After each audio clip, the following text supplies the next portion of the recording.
精神，主要服務獨居長者、傷殘人士、長期病患者同埋基層家庭。而機構咧一路都好熱衷於派放呢個義工去探訪、物資支援同埋社區活動等等嘅方式，去為有需要嘅人提供實質嘅幫助，亦都可以凝聚社區力量，傳遞愛同埋溫暖。今日踏入第6週年，持續以行動去回饋社會喎。今日人才兩旺，因為除咗你哋咁熱情嘅參與，我哋亦都非常榮幸可以邀請到多位重量級嘅嘉賓擔任我哋嘅主禮。咁喺呢一個時刻，等我哋馬上邀請佢哋上台。首先我哋有請香港關懷力量會長呂志德先生，有請。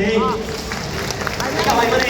香港關懷力量榮譽會長暨活動籌委會主席呂志錦先生，陪同一同嘉賓去台上就座。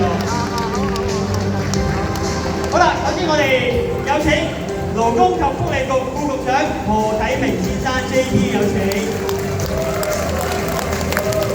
跟住係立法會議員鄧家彪先生 BBS JP， 跟住係觀塘民政事務助理專員張家朗先生，有請。觀塘區議員扶貧委員會委員簡永東先生 MH。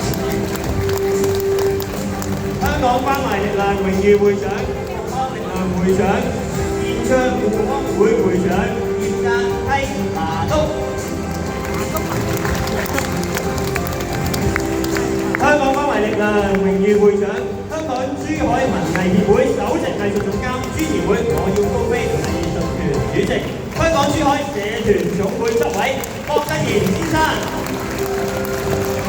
我哋嘅活動冠名贊助康文記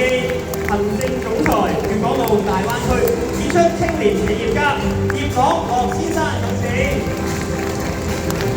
香港關懷力量總理、社區應急輔助隊西貢會長、竹子林幸福研究院院長、南僑會董事、寓鑑國創始人陳詠琪小姐，有請。同埋我哋嘅活動愛心呈現優樂生活集團首席執行官，我哋嘅魏勇天先生，有請。同埋我哋仁愛堂行政總裁趙文賢先生，有請。接住落嚟，我哋有請觀塘青年發展及公民教育委員會主席莊宇坤先生、基層社區支援網絡主席周樹仁先生、觀塘區議員程海欣女士、劉嘉華女士及黃啟新先生，依家健康體驗中心創辦人、亞洲頂尖精準醫療集團創辦人 Mr. Edward Lee 哥，